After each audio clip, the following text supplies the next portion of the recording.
Rocky Mountain National Park in Colorado, USA, is famous for its majestic snow-capped mountains all year round.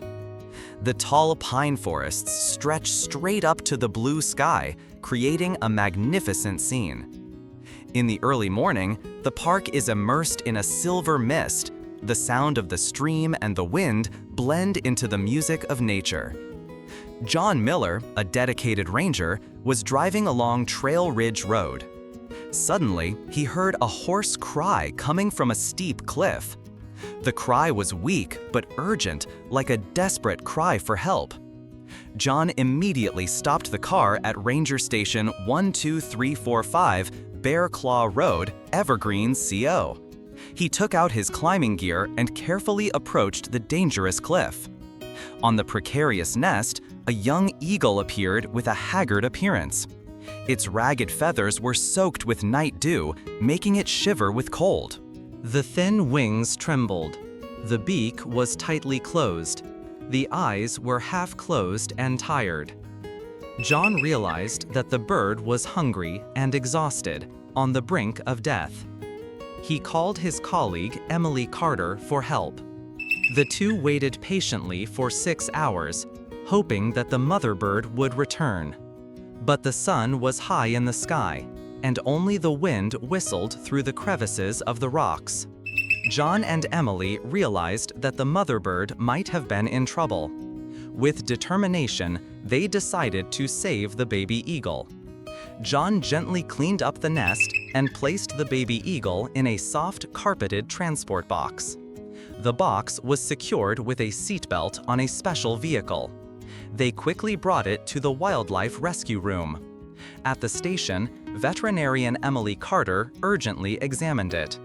The baby weighed 2.5 kilograms, had a slight increase in temperature, and was in very poor health. Dr. Carter listened to the heart and lungs and took a blood sample for testing. The results showed that the baby was malnourished and severely hypoglycemic. Fortunately, there were no signs of broken bones or infection.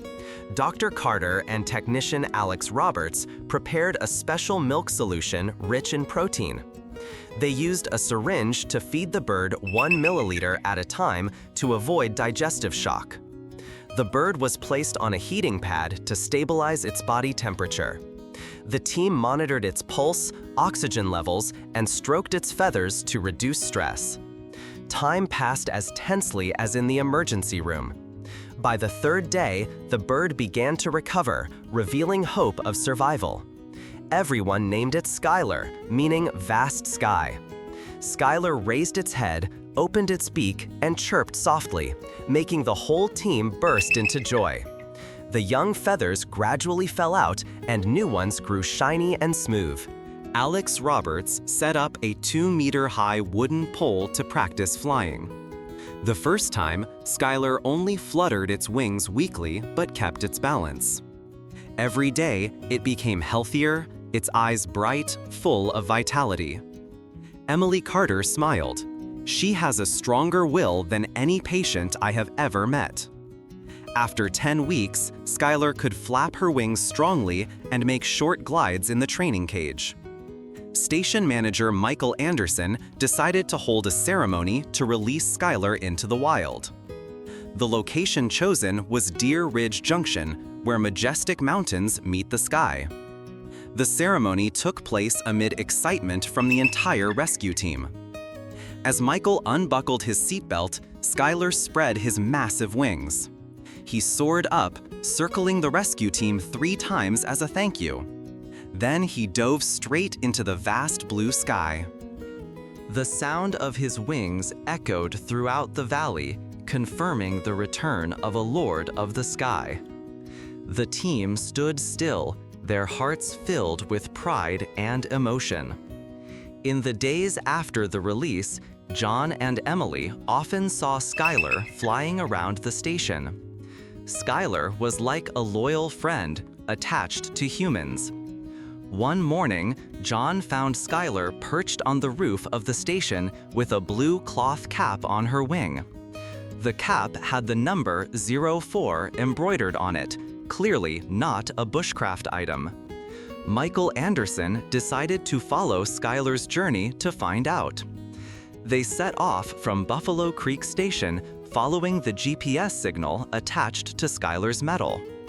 After 3 hours of trekking through the forest, they discovered 2 tourists collapsed at the base of a tree. They were Sarah Johnson from Seattle and David Williams from Boston. Both were dehydrated and exhausted after hours of wandering in the woods. Sarah's lips were purple. David was dizzy and holding his head in critical condition. Skylar perched on a high branch, shouting to guide the rescue team. John and Michael quickly gave them electrolytes and first aid. Dr. Carter arrived, checked their pulses, and bandaged their wounds. She immediately contacted the medical center in Denver to take them to the emergency room. As the ambulance left, Sarah choked up, "Thank you, and thank the eagle too." It was thanks to the green cap on Skylar's wing that the 2 tourists' lives were saved. Returning to the station, Michael proposed to honor Skylar with the Hero of the Rockies medal. During the medal ceremony, Skylar stood under the proudly flying American flag. Sarah and David were also present, presenting medals engraved with the words, "For saving lives in the wild." John Miller said with emotion, "This eagle is not just a bird, it's our partner in the wild." Skylar chirped loudly, spread her wings majestically, and flew around as if to greet the audience.